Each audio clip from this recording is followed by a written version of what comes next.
2018 is almost here, which means it's time to start thinking about New Year's resolutions, dare I say this. How do you really stick with them?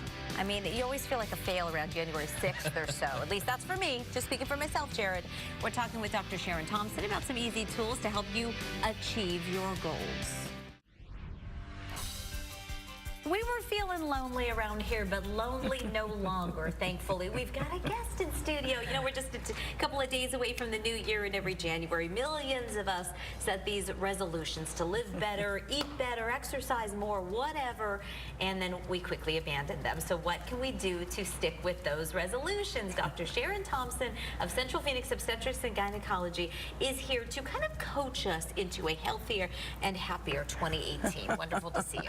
I think, first of all, Happy New Year in advance to everyone. I think one of the things that we should do is throw away the word resolutions. Okay. I think that word is so full of guilt and failure, right? Yeah. For all of us. We set these resolutions, and by January 13th, forget it. So thinking of life goals, and not just for the year, but just in general. Okay. Things that you just want to do better and be better at. And one key thing is to plan ahead. Okay. So you learn from last year, or from this year, we're not out of the year yet, how you failed, how it didn't work out. So You don't gotta do keep that it again. real. Yes. Exactly. Keep it 100, as the young people say. So plan ahead. So if one of your goals is to eat better, well, empty out that pantry. That's Okay. always a good place to start. Get rid of all the cookies and the Oreos and the Skittles, you know who I'm talking to, that are getting in your way, and just plan to start fresh. The studies show time and time again that people who keep a food log do better than people who don't. So just practice writing it down. Doing that.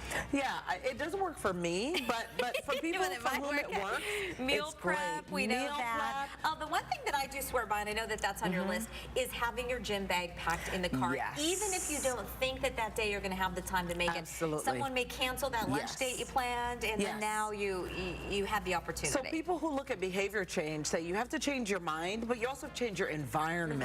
And if you plan to go to the gym, but oops, I don't have those gym clothes, well, now you're set up for failure. But if they're with you in your office, in your car, then you're good to go. So that's plan ahead. So plan ahead. It's a great way to go. Okay, how do you keep yourself kind of incentivized or motivated? Yeah.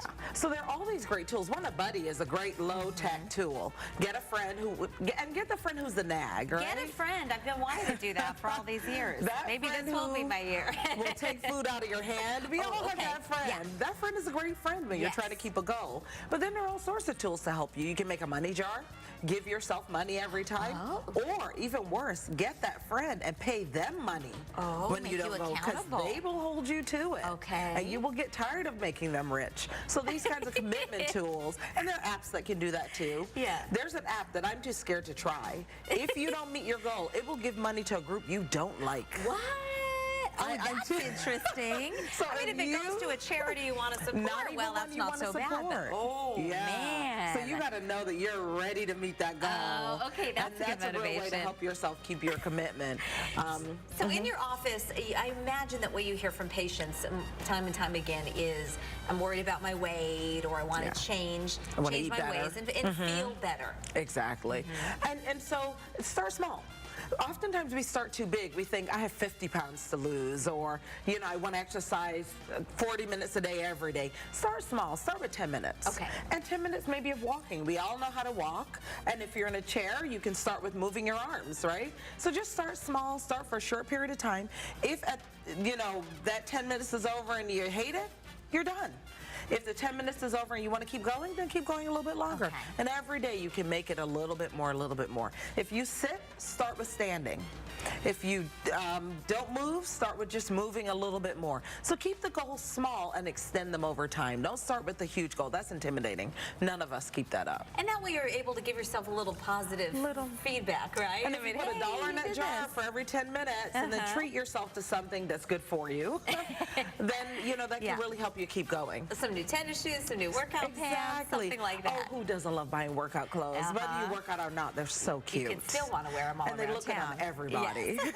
So Dr. Thompson, also, you probably want to remind your patients especially to think about not just the physical in terms of how you look, but also your wellness on the inside and what you can do to kind of touch base with making sure that everything else is kind of sitting right. Really your external shows your happiness or your level of unhappiness. So you really, really want to focus on what's going on inside your head. We all play tapes to ourselves about I'm good at this, I'm not good, this is bad about me. And if you don't change those tapes, making a goal won't work. So you really got to work on what's going on inside. So do things that'll help you be happier. Spend time with friends, get out in the sunshine. If you need a therapist, get one. Now there's tools online where you can just get an app and talk to someone. You don't have to be embarrassed about going, or maybe it's showing up on your health insurance if that's a concern. So if you need therapy, it's there for you. You know, little things like having a ritual before bed. Take a warm shower. That glass of milk your mom used to talk about, right? Those things can really help us wind down. And that winding down can really help you feel better and help you meet those goals. Well, thank you so much for your Oh, you're time and for welcome. a